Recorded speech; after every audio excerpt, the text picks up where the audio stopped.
Monday, the 3rd of the 9th, 2018, my experience of having a head injury in the evening.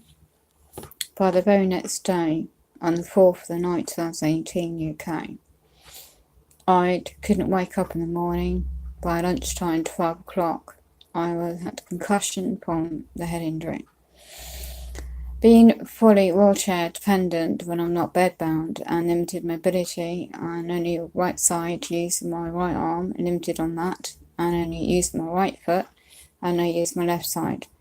I'd have private informal carers, my private life friends, for 3 years now, and they're concerned, and they had to bed bath me and try to help me with my food. I've got multiple complexity, joint, psychological and physical disabilities, and this is 2018. The cutbacks means joint with, in my area and United Kingdom means thousands. I don't know about anybody else, but on the Scope website, disability website about disabled people, I had no occupation therapy assessment. I had no offer of mobility aids to aid me, no hoist in the A&E department. I could not balance on their bedpan. I had to ring a bell for assistance, and the nursing didn't even have training to help physical disabled people to aid the weak side. I had to have the bed transferred by 4 people, and I can't even explain how my own medical practice GP, the only time I could get round to phoning somebody, my mate holding the phone, because I can't even do that much anymore, was about 5:45 when they close at 6:30 in the evening. That individual phone, she's obviously on the chair of the local commissioning group, another NHS funded body, and she's also a partner of this medical funded practice in my area. Never spoke to her before. She suggested that I do get checked out and call 11 number, NHS 11 number, call centre, which eventually my friends tried to get me noodles and see whether I couldn't cope, but I was still sleepy and getting worse. So they eventually helped me get that call in, but 2 of them had to go back to work, and I was waiting for another 2 to come back and take over. And they left me with the drink, with the phone, and my other phone for safety. And so I called that number as soon as they left, thinking I'll soon get maybe an offer a visit, knowing my friends, knowing I couldn't sit in my wheelchair for long on my own. And they kept the door unlocked and the catch on, so anything happened to me, I would call 999 and the ambulance had to come in. In between my next people coming in, my friends coming in to get me taken over. It was an hour difference, you say. Then I called up the NHS number and 11 number, and the call centre individual put me on. Eventually got a call back in 10 minutes, a clinical trained female, and described what happened best I could, and my eyes were playing up as well, and my vision, and extremely weak. She said, you better get checked over, we'll send an ambulance service over to you, and they'll be with you in 40 minutes. They came within that time, roughly, and 2 very kind females. I really appreciated that. And they checked me, and they checked my blood pressure. My blood pressure was extremely low as well. And I'd never, ever had my blood pressure severely low like that. I've had it low before, but I'm on medication for that. And so that was concerned by them. I didn't want to go in hospital because of the problems I've had last year with no offer of aids or goods or services I needed for my disabilities as well. They couldn't take my wheelchair, which is the only thing I've got to use to sit up in, and the specialist design it is as well, electric one. And I text my friends to say I'm going to hospital, and they were keeping contact me once I get there, but they couldn't come to visit me in hospital, and I'm alone there. And but I knew that hopefully the staff there would help and look after me. And the ambulance people meant well. Everything's changed in my area, NHS hospital. in the A&E department. There's a first triage section for people like me on the trolleys in that area, and there's a big sign above. All I could see, I couldn't quite read what it meant. And you get your blood tests done and basic assessments, and then you'll be asked to wait in the waiting room area. But as I'm in my position, and I don't know how many decisions I made, because I obviously wasn't involved, they didn't discuss a thing with me. They said I'd been moved. Porter turned up and said, I'm moving you further down in the A&E department. And there was a different part by the nurses station further down in the room they put me in. There was no communication with me by any nurses then, what was going on. I don't know how many hours went by, but it's really late during the night. Some doctor came in, said he's a registrar. Didn't know if it was general medication, what kind of registrar he were. I had my nurse took my blood, and they put a catheter thing in my right arm, and then that was I was waiting for. There was no mention of a head scan, a CT scan, or anything. I didn't even know. I was so tired and fatigued and concussed. I couldn't even ask what about that.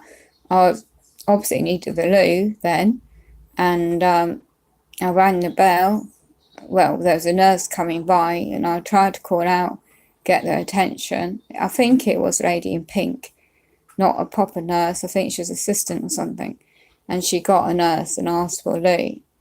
And it's a young girl. She meant well, but she had no clue how to help me. I said I had to speak up somehow. Did. And I said I can't balance and I can't walk. Is there anything on my medical notes saying about all this? And she said she didn't know. And I said, wouldn't it be best to check out so I'll not keep repeating myself because I'm really not well? And she said she checked, but nobody ever did get back to me about all that.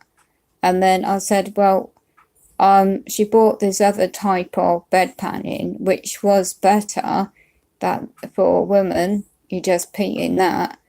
And she did her best she could to help me. And I knew I could use my right leg to wee in. So I got a medical aid by my bed at home to use to wee in when I can't walk during the night and I need a wee. And then I have certain items I need if I need the other side of things. It's not ideal when you have problems like that, especially when you end up in a hospital setting too. Let alone if you're in the community and you have a problem. It's really embarrassing. Anyway, then they didn't bring me any offer of a drink. I could have a bottle of water on me. And then, I don't know, I lost all sense of time.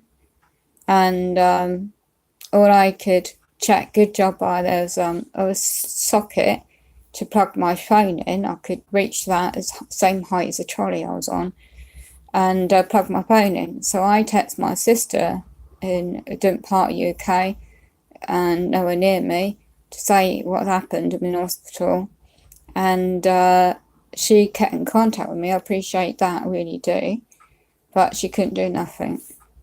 She was very worried, obviously, and my own adult family, who didn't bother to contact me, and I was depressed by that.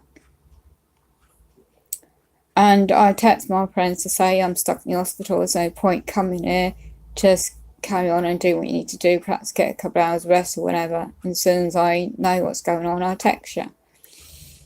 And then I must have fell asleep, and then this guy come in, he says to the registered doctor, and he said my blood test come back fine, you've got bad concussion and it's going to take a long time to recover, so you're fit for discharge. So what I took that meaning, despite my physical disabilities, no aid, there was no arrangements or communication saying, well, who's going to help me get home? So I said, well, I need help to get home because my wheelchair's at home, and I got here by ambulance. He said, speak to somebody, and that's all I know. So more hours went by. I'm still in the same moral position I am. So I got so distressed and concerned, and by that time it got the morning. I don't know, all I remember must have been about 9:30 or 8 or 9 when there was a nurse's handover time. So again, I need the loo, a wee, and I pressed the button this time, and it was a call button, and someone come and helped me, got a different type of pan, bedpan.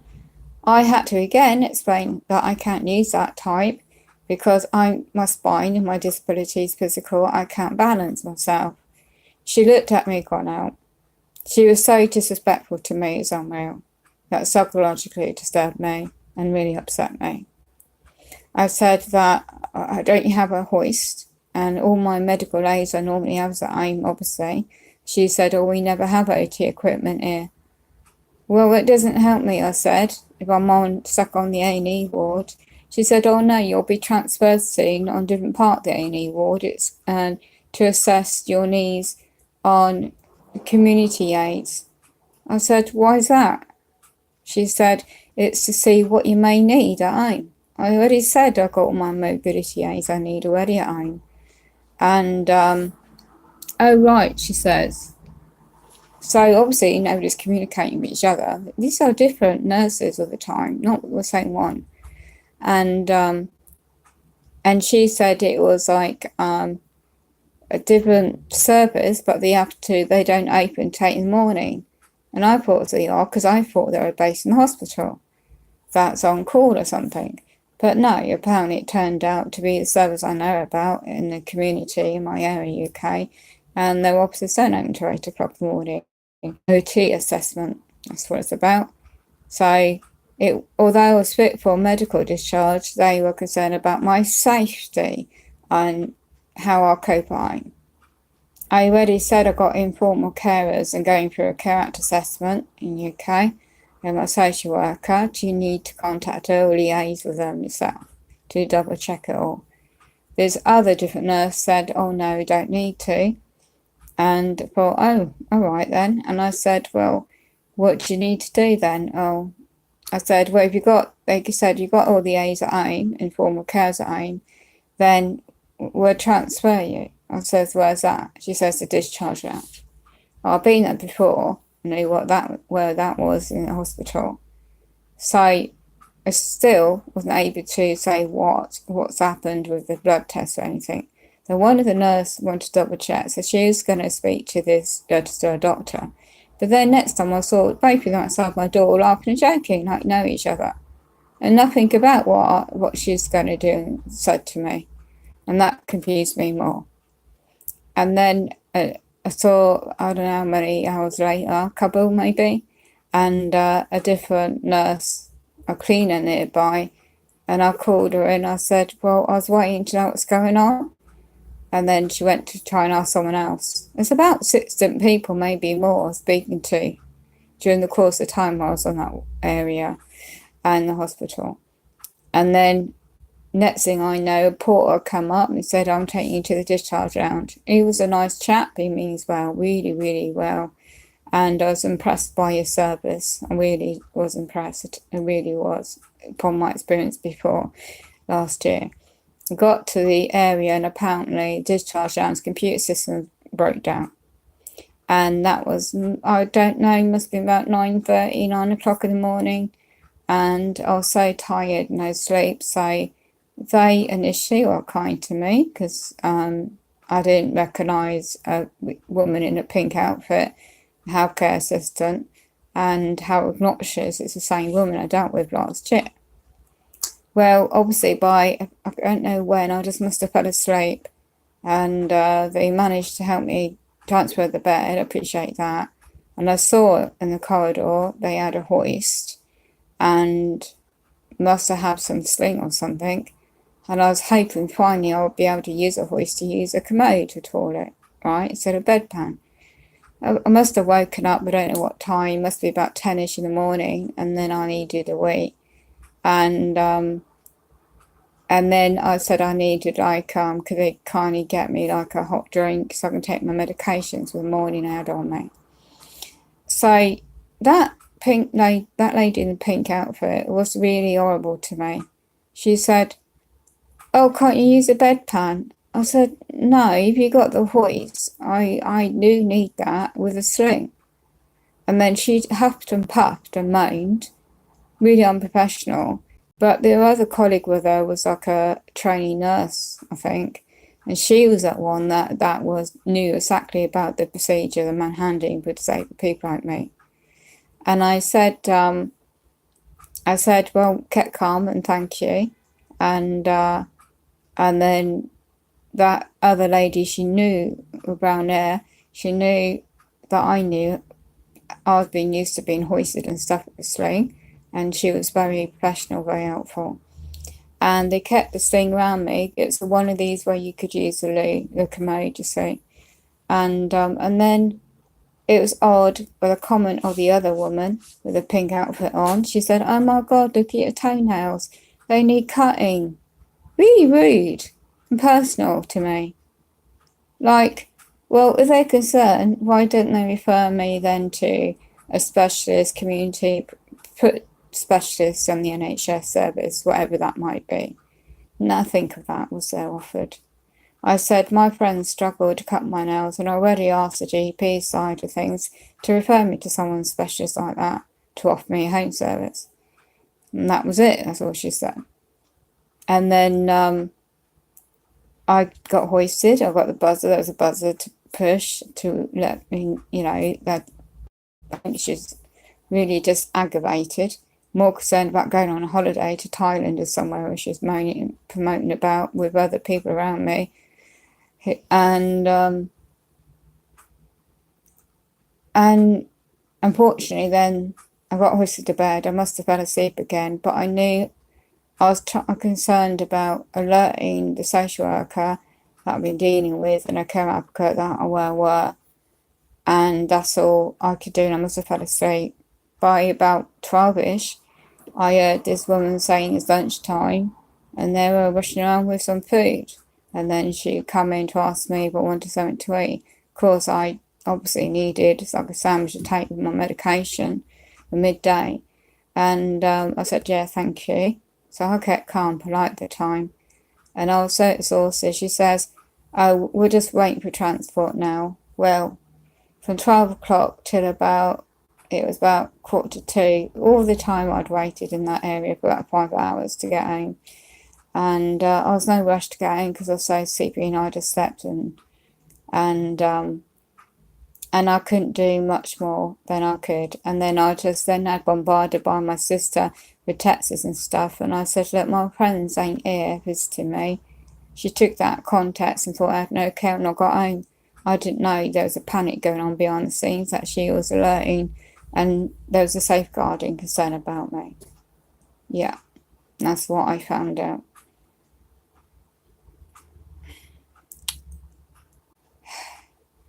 I didn't know by the time these two non-emergency transport company females turned up to take me home. I didn't know the type of trolley they used to get me home wouldn't be the similar one they used to get me in hospital. And they struggled to get in these flats where I live and in my bedroom. And because they didn't think to take certain things at the bottom of that trolley to try and help me transfer to my bed, and they just didn't manage to. One female was trying to imply they couldn't get me to bed, and that would mean going back to the hospital again. I sensed something fishy weren't quite right. Was they concerned about my health and safety or something? And so when one knew I told them I had no support, and every time I recorded all this, it's all recorded in audio, and discreetly for my own protection, my own personal use only, and nothing about them, and identify them. And I said, hold on, I've got no support on my left weak side. Yeah.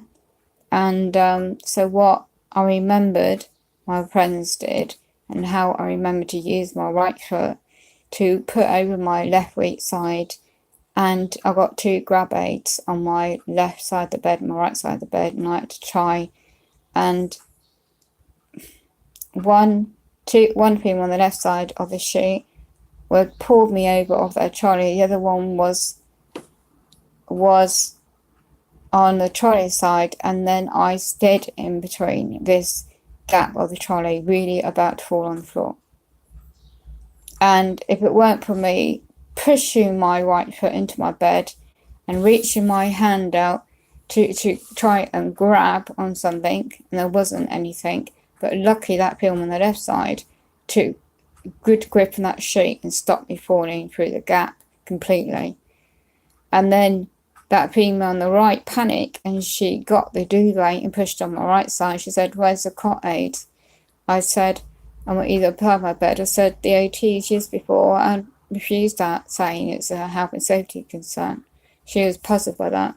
And then she said, "Next time when you need a 4-man help of transferring on their trolley." So I didn't know whether that was meant like going to hospital or coming back.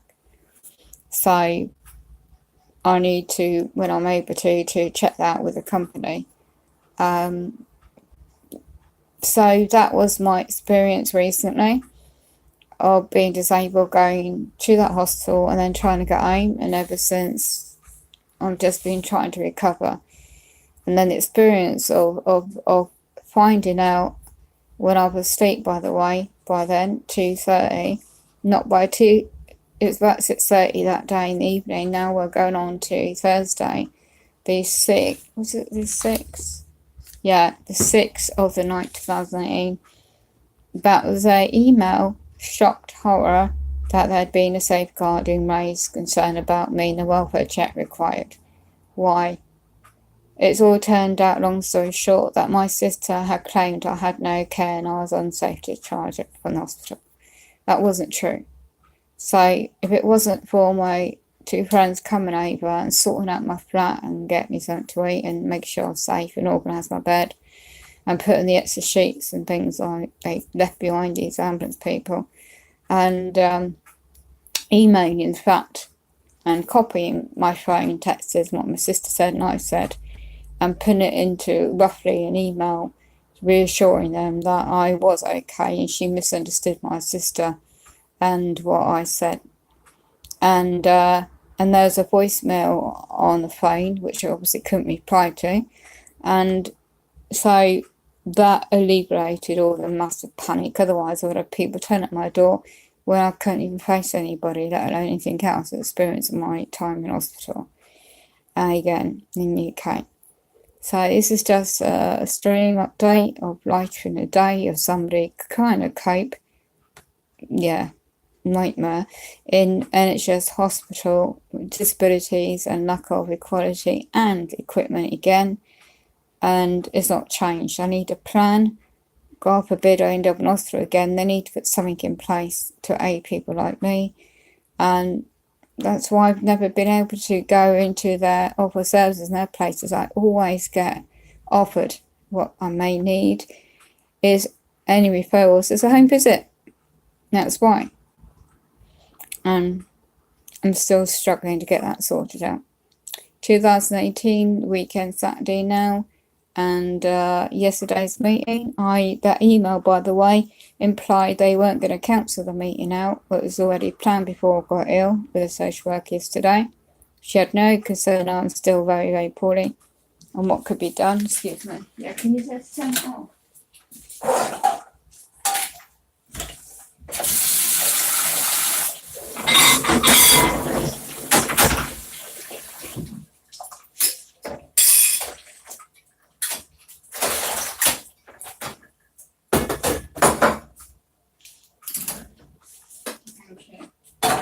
My friend is trying to help me. It's some food. I'm so tired.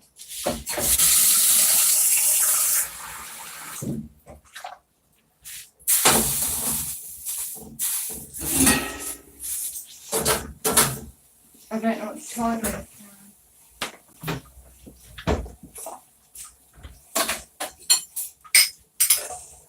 Not helpful.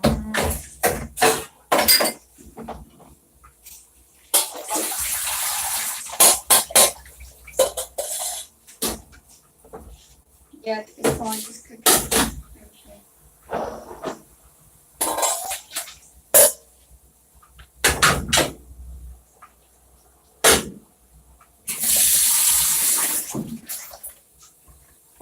I was streaming about my experience in the hospital. Now it's getting rain.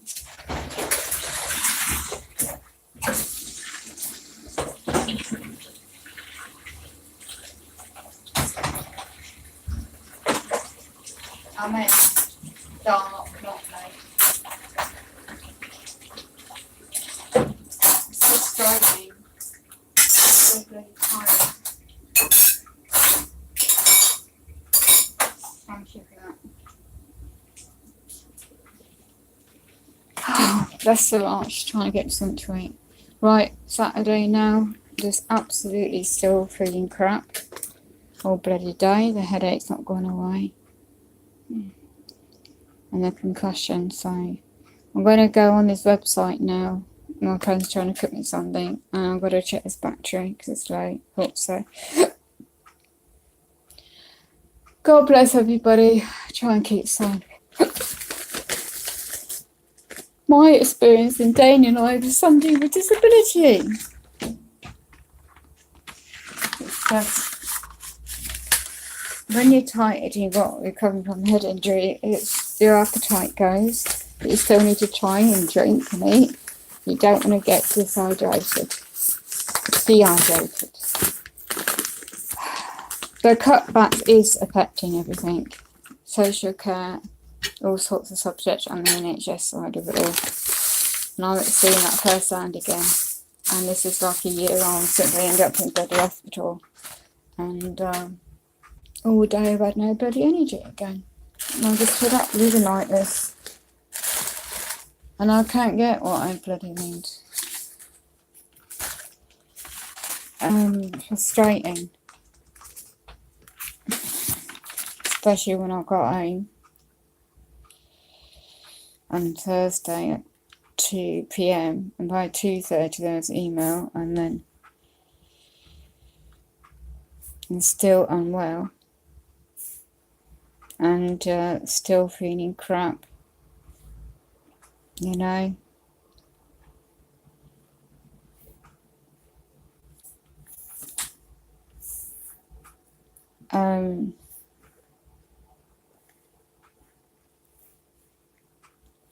So yeah.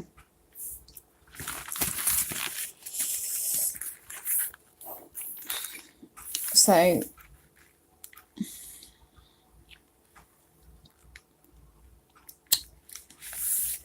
Monday, it was the accident day. That was the 3rd of the night, 2018.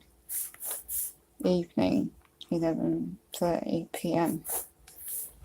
And by Tuesday, the 4th of the 9th, 2018,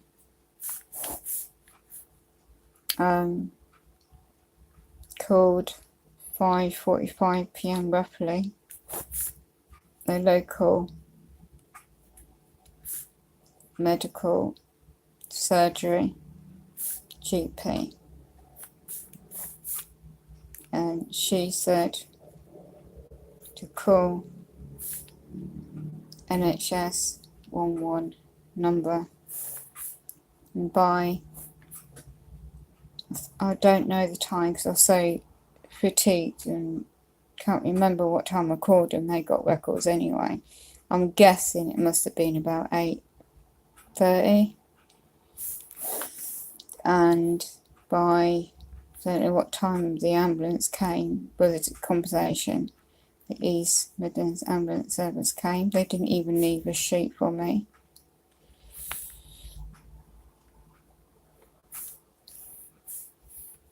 Because they use, I remember they used an iPad computer system. And then Northampton local hospital was by then, on the Wednesday, which was the 5th of the 9th, 2018.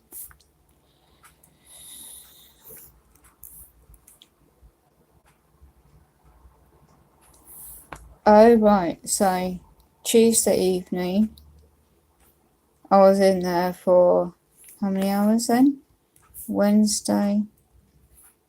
Tuesday evening they got me there. I've got that in my diary.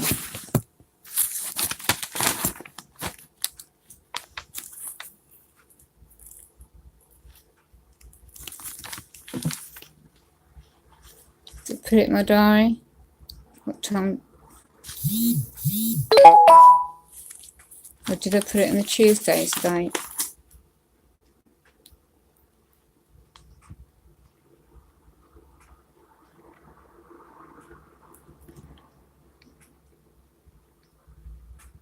It was Tuesday when I called him, wasn't it?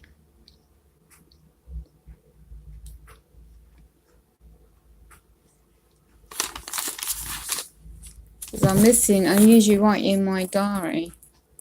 I didn't write anything in. Was that when?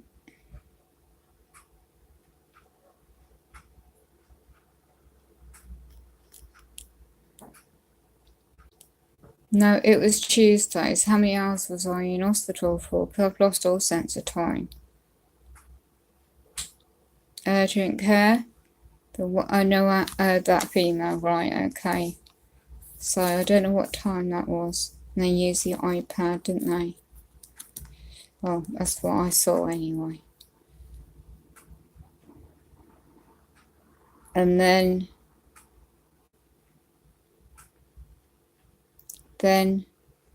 they did the home visit, didn't they? And I don't know what time I got. So I spent all night in A&E and all morning. I don't know how many hours that were. I was in the hospital.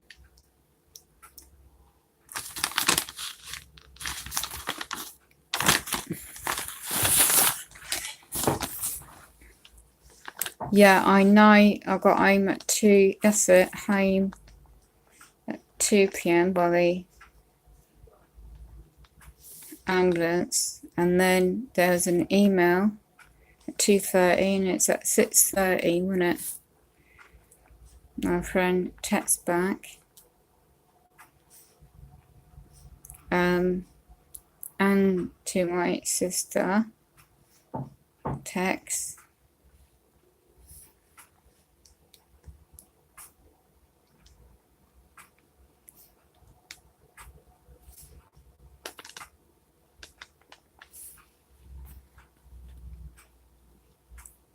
Yeah, and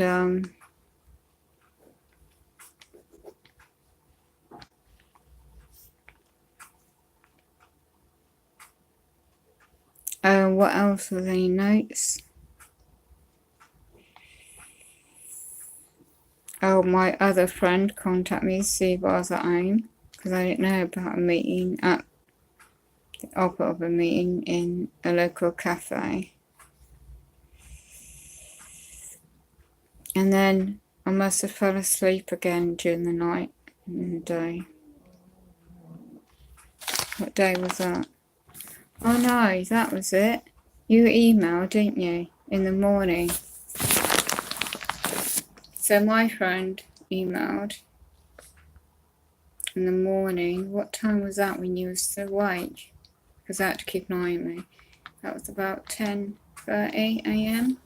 Then the email was 11:40 by that female. No, that was the next day, was it? That wasn't Thursday, because I was in hospital. So it was 6:30 when you did that email, right, to hers. And then I fell asleep, right, so it was the next day.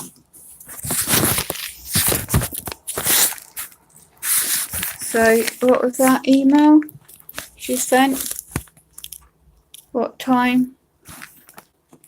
And that was, your email was at 10:30 a.m.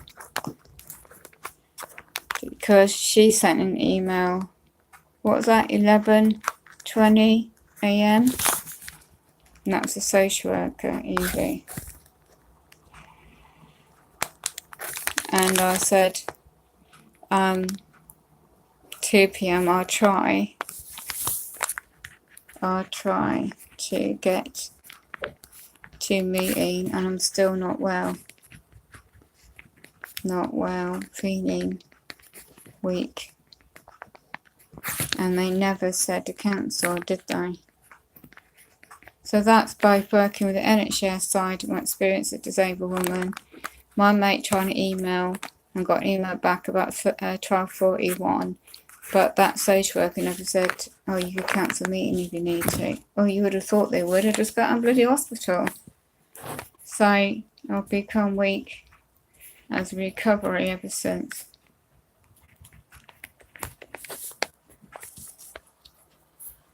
This is unreal. So I've got to end this anyway. Take care. My experience of trying to recover. And then what time did I get home? Just writing in my diary, so I can't remember. I'm so bloody ill. And it was Thursday, wasn't it? What date was that now? That was the 7th, the 9th, 2018, at 2 p.m. And then Friday, they expected me. That's Friday the 8th, wasn't it? The email. She still expected me. A meeting. Right, got to end this and make a note of something. Take care. God bless.